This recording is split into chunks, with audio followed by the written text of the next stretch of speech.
The only girl that I dated in middle school gave me a letter that said dating me was like dating a dead person. That was so boring. I took that to heart because that's what I kind of already believed about myself, and that just reinforced it right there. Probably when I was about 8 years old, or maybe even a little younger, I discovered my dad's pornography stash. And that's something that it really never got better. I did so many different drugs there. I started off with mushrooms, and then I did some ecstasy and a whole bunch of drinking. And that was when I realized that if I don't do something to change what I'm doing, that I'm probably going to die. Just like, this is never going to get any better.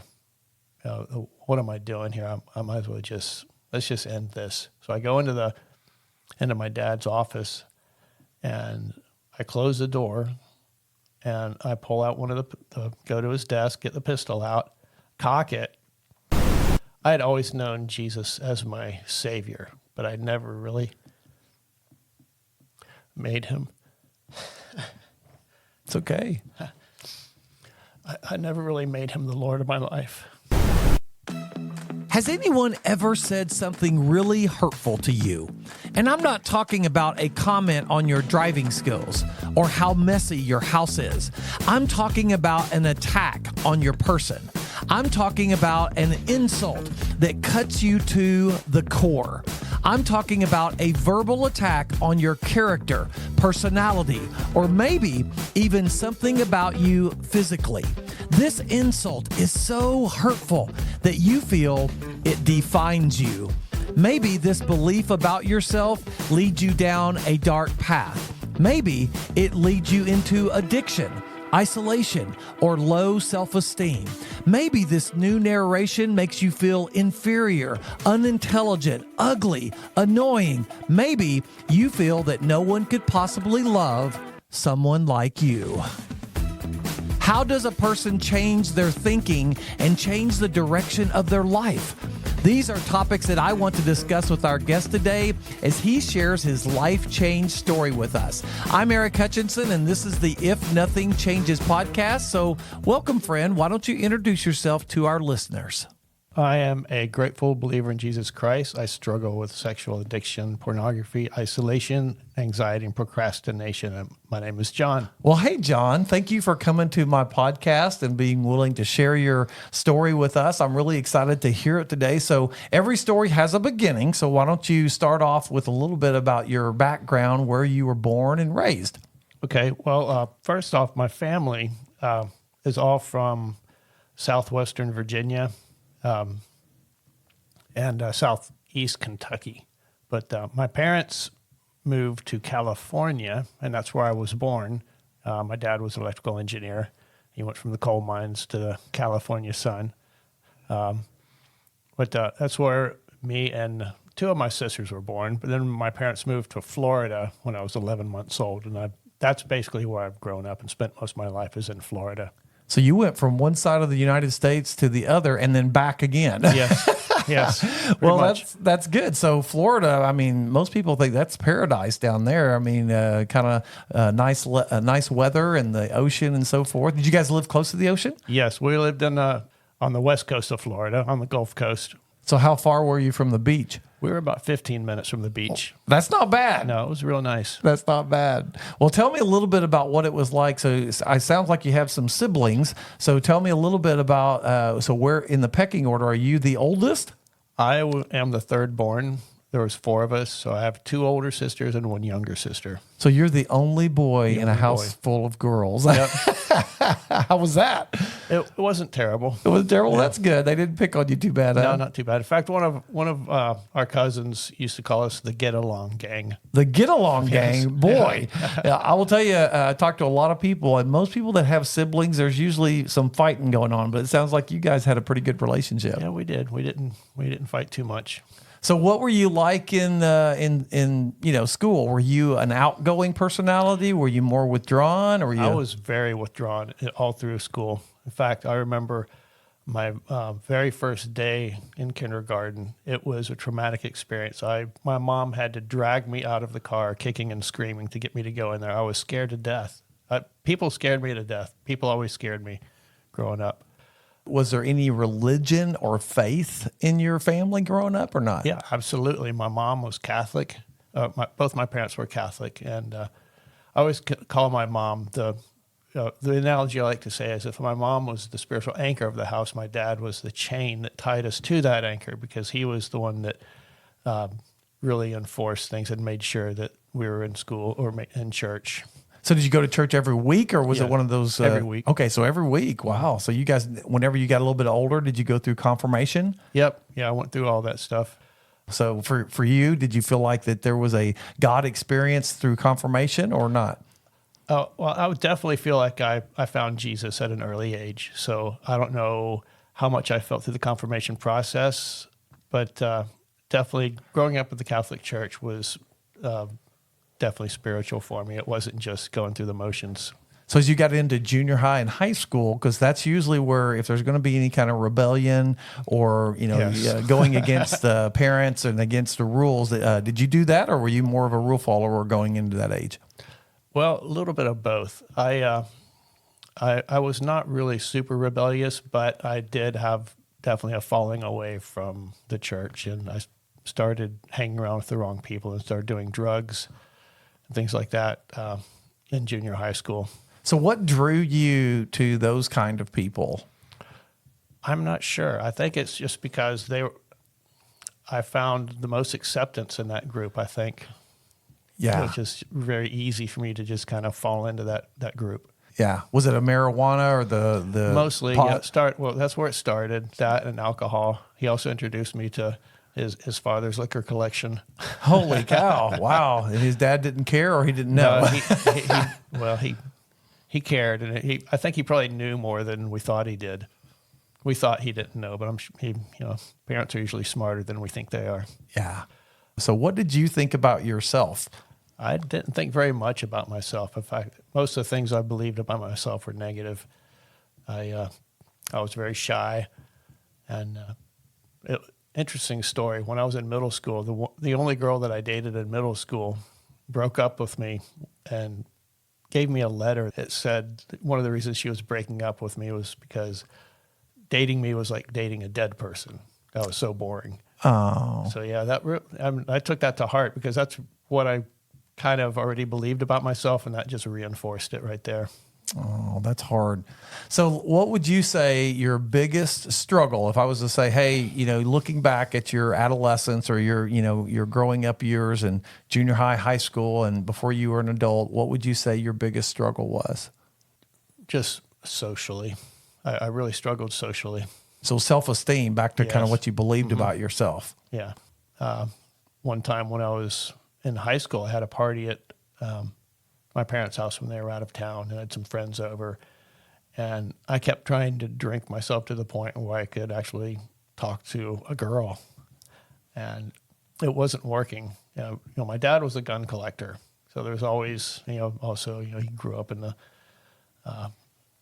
mountains of West Virginia, or not West Virginia, Western Virginia. And so there was always guns in the house, and he usually kept one loaded somewhere. And I remember just feeling that despair, being drunk, and mostly just been drinking that night, but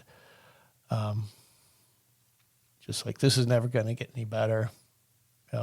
What am I doing here? I might as well let's just end this. So I go into my dad's office, and I close the door, and I pull out one of go to his desk, get the pistol out, cock it, and I don't remember if I put it to my head, but I was close to that point. And right about that point, right at that time, one of my friends that was there at the party swung the door open. He's like, "Hey, Tate, you okay?" I'm like, "Yeah, I'm okay." And I was like, "Wow, that was close." Wow. He's like, "All right, I was just checking, making sure you're okay." Wow. It sounds like God prompted him to go in there. Absolutely, yes. Wow. So did you pursue college, or did you go right into the workforce? I did not. I just went right into the workforce. So where did that lead you after high school then? Oh, I ended up being a welder. So did you have to go to like a school for welding or not? I did.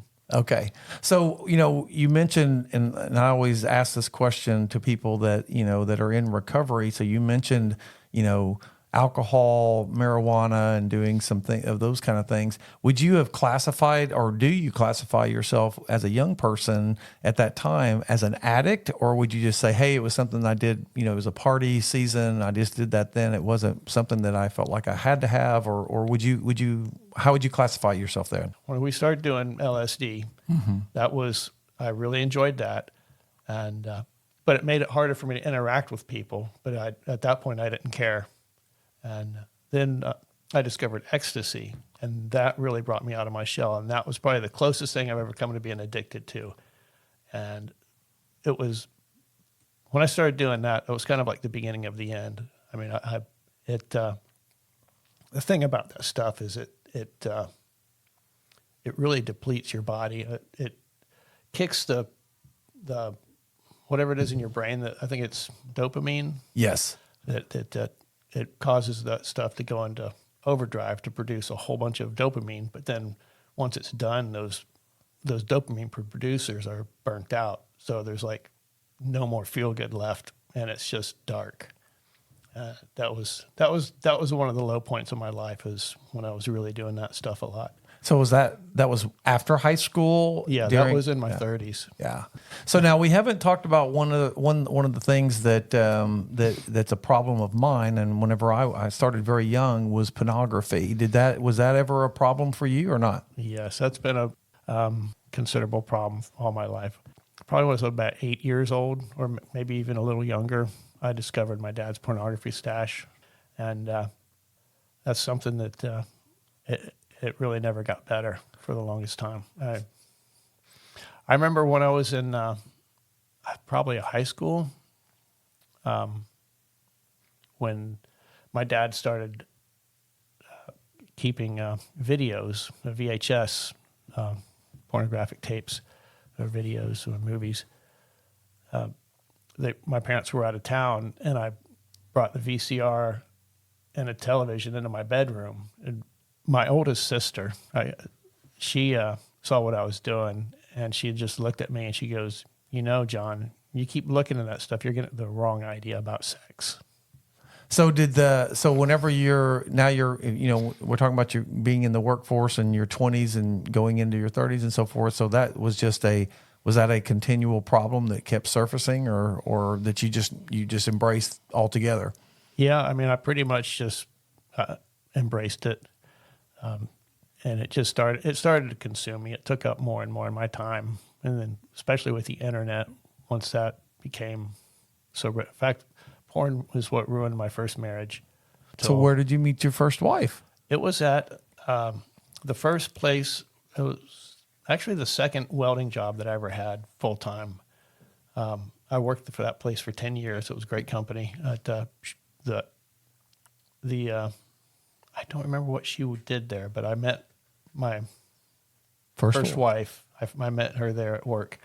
We lived together for 3 years, and then got married and was divorced probably within 3 months. I mean, we were separated within 3 months, and then divorced almost a year. So you dated you lived together for 3 years, and then once you get married, you're divorced, or you're split up, separated. Just goes to show you, just because you live together before you get married doesn't mean it's going to work out. So what changed when you got married? Well, she started to see the depth of my porn addiction before we got married, and that started to drive a wedge between us. Now, she was okay with the porn, but it's when she saw just how the depth of it, she started pulling back. So was there any religion involved in your life at that point, or not? No. I felt like it was a Christian who was just very much deceived by the world. So she left, you guys separated. So did you get divorced right away, or did you just live apart for a while? Yeah, we lived apart for a while. It was several months, and then ironically, it was almost a year to the day that we got our divorce. So did you go right back into another relationship, or did you? No. None of the relationships I got into really lasted.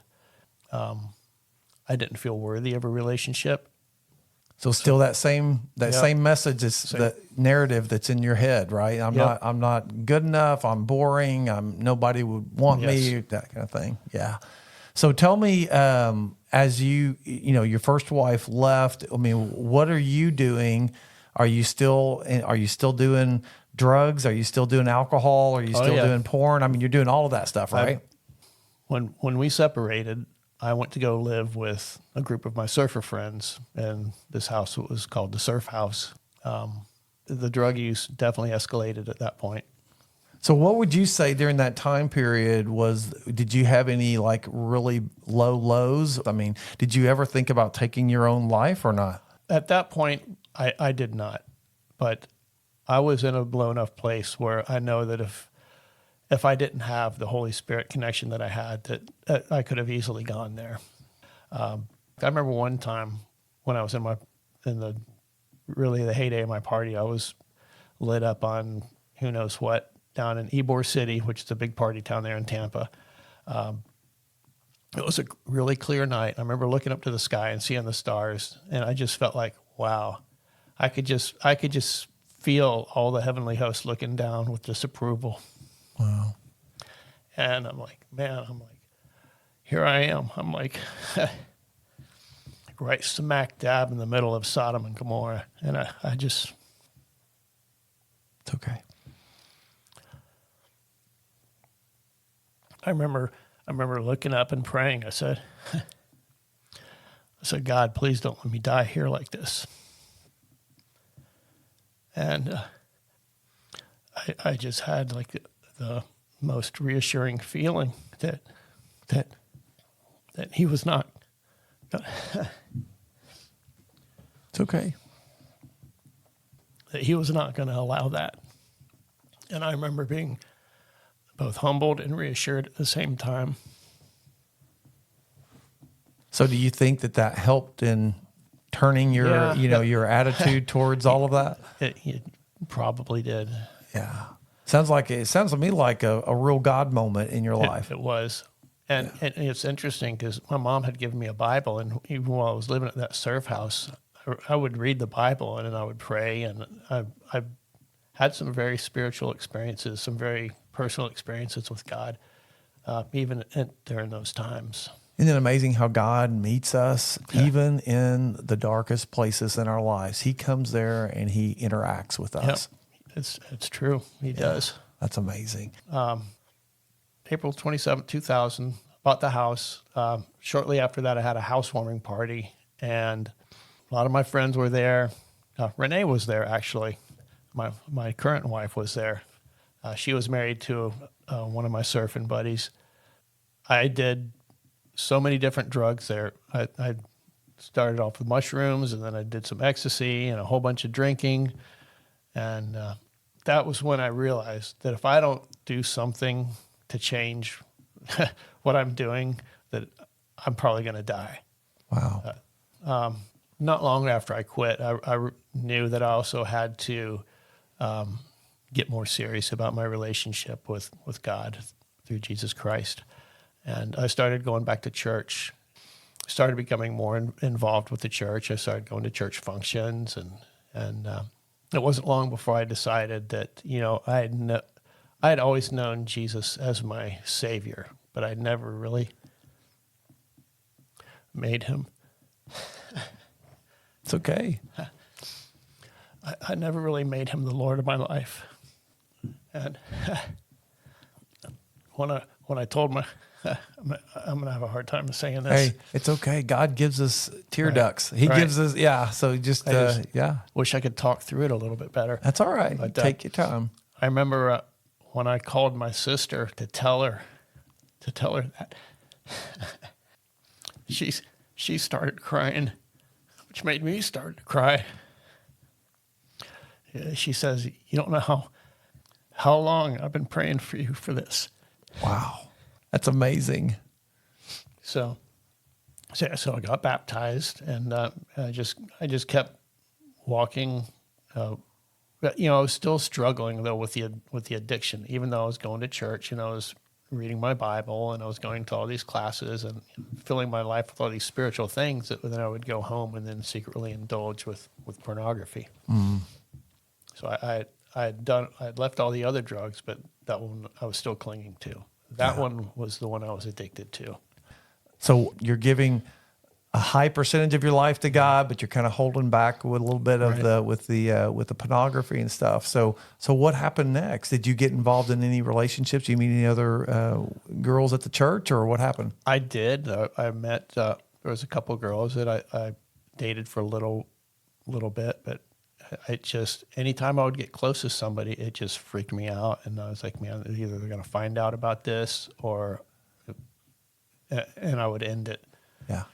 So again, in your 40s, I mean, what's going on in your life now? Are you still welding? You still welding? Yeah. Still riding motorcycles? Going to the Baptist church? Going to the Baptist church? Yeah. Yeah. So you're kind of growing, but you're still holding on to the pornography thing a little bit, right? Yeah. So tell me, still dragging that ball and chain around with me? Yeah, and it is absolutely. Yeah, it is. So when did you meet your current wife, Renee? How'd that happen? First time I ever met her, I was sitting on the couch at the surf house, and she sat down next to me, and I looked over at her, and there's just something just clicked, and I got this gut feeling that's like, someday I'm going to surprise her, just how much that I get her. Years later, just even after we started dating, before we got married, she said something about being high maintenance, and I looked at her and I said, "You're not high maintenance. You're just high strung." Yes. And she's like, "Oh, you get me." So does she remember the time on the couch when you looked at her? And no, she doesn't. She didn't remember that? Not at all. Well, you said that in your head, right? Right, I did. Yeah. So that's how I met her. And well, how long was it between when you met her and she was dating your friend and then you guys started dating? Gosh, that was late 90s when I first met her. And we didn't get married until 2018. Oh, wow. That's quite a while. So yes. You knew her back then. And yep. She moved away, didn't she? I mean, she had already been divorced like 8 years. Okay. When we reconnected. Okay. After being divorced for 8 years and getting into another toxic relationship right away, and finally realizing that she's done with the relationships, she decides that she's going to go back to Florida just to kind of rediscover herself and go back and revisit some old friends. Guess I was one of those friends. She, another one of her close friends was another one of mine close friends, now ex-girlfriend. They were dating at the time. Interestingly enough, both these women were at my first marriage as well. So, and I was at Renee's first marriage, her first wedding. Wow. So we both have that shared experience. So she was talking to her friend, and she said, "Hey, when's the last time you talked to John?" So she's like, "Man, I haven't talked to him in 10 years." She's like, "I've got this number for him. I don't know if it's any good." So they got a hold of me, and we reconnected over dinner. So did you guys, again, that trip, was there any decisions, hey, we're going to date exclusively, or did you guys get more serious? I mean, how did that relationship progress? We had gone to Busch Gardens, or her and her friend and her friend's daughter were going to Busch Gardens shortly after. I don't know if it was the next day or a couple of days after that. But Renee was like, "Hey, we need a fourth, kind of to ride the rides. If you want to come." I'm like, "Oh, sure." So she started talking about, you remember that episode of Friends where they decided they would be each other's backup plan? I was like, I don't remember that. Because, well, what do you say that we be each other's backup plan? If neither one of us comes up, meets anybody by the time we're, say, 55, that we just get married. And I said, well, why wait? Good comeback. It wasn't that long ago that I was literally on my knees crying out to God to say, I can't do this by myself. Lord, please send somebody to help me. And so you just so you prayed that prayer, but you didn't see the results of that prayer until I years did not. later. Yeah, I did not. But I remembered it when Renee put forth that suggestion about us getting married, And that was like, I could just feel God's fingerprints all over everything. And so there was no hesitation when I said, well, why wait? Because I knew that she was the one that God had sent. Yeah. So what happened after that? Did you guys run off to justice of the peace, or did you guys, how long was it before you got married? No, it was almost a year after that. Okay. So she went back to Arkansas. So you That's communicated. that's when the long distance relationship started. Yeah. And so what made you move to Arkansas? Well, all her family's there. She's got a brother and her nieces and nephews are the closest things that she had to kids of her own. And I was ready for a change. So it's like everything just was pointing to Arkansas. And she was really concerned that I would have a hard time making the adjustment. But I'm like, no, this is God's plan. So this is going to work. I'm not worried about it at all. So you threw away the surfboard and... I still have the surfboard. So you didn't throw it away. Right. So you still take it on vacations, I guess. Yes. All right. So you moved to Arkansas. You got married, right? Yes. Where's the pornography thing in you? Because that's your addiction. I was still secretly struggling. I mean, I was having victory, but I was not really fully having sobriety yet. I was still, it was much better than it was. I was having some limited sobriety and limited victory. And that was another thing that was kind of she didn't realize I was still struggling. Mm. And that was kind of hard for her when she first found that out. But man, she just has met me with just such amazing grace. Yeah. So what led you into recovery? How did you hear about that? In fact, when she was visiting me in Florida, that was actually our first date together after I said, why wait? So we started talking about marriage. And so now it's like, after that, we're dating. So she was in town. I don't remember if it was, my timeline's a little jumbled up, but I don't remember if it was on that trip or if it was on another trip down there. But I remember she came to Celebrate Recovery with me. And that's what got her started in Celebrate Recovery. Is I invited her to my Celebrate Recovery. In Florida? In Florida, yes. Okay, gotcha. And she went to the newcomers thing, and she just happened to sit down next to a couple, and they started talking, and she's like, man, I really, really seems like something I need. She says, unfortunately, I don't live here. I live in Arkansas, so I really need to find a place in Arkansas to go. And they're like, really? What part of Arkansas? She goes, Northwest Arkansas. And they go, we just moved from Northwest Arkansas. In fact, here's a list of all the Celebrate Recoveries in Northwest Arkansas. Wow. Yeah. Not a coincidence. No, not a coincidence at all. Yeah. So again, your pornography addiction, I mean, that was still a little bit of a thorn in your side, still causing you some problems and stuff. So have you had any victories? Oh, absolutely. Yeah. I'm about to pick up, I'm working on my second year now. Praise God. Yeah, praise God. That is so awesome. So if you could say that you learned something, I mean, because here, you've struggled with this your entire life. So you come here and now you're almost 2 years sober. So what have you learned that has given you such victory over pornography? The step study process really helped me. It helped me to see where I started believing lies about myself. And I started to see very definite patterns in how I was reacting to things and the decisions I was making. And I could see that the lies that those decisions were based on. And then I started seeing that all of that negative self-talk was just not true. It was just how some little boy had perceived some message I had gotten through a hurt that had happened to me a long time ago. And I internalized it, and I just kept repeating it. We have a saying there, don't quit before your miracle happens, keep coming back.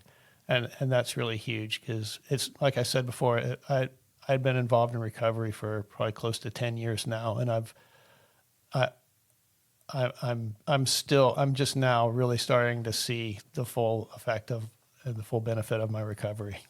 Tell me, what recommendation, what message would you give to a person who's never heard your story before? Surrendering my will to his power. And that's where the strength lies, is not trying to do it myself, but relying on his strength. Thanks, John, for sharing your story with us. Hey, if you are listening today, maybe you are struggling with low self-esteem. Maybe the enemy has you believing that you are boring, uninteresting, inferior, and unlovable.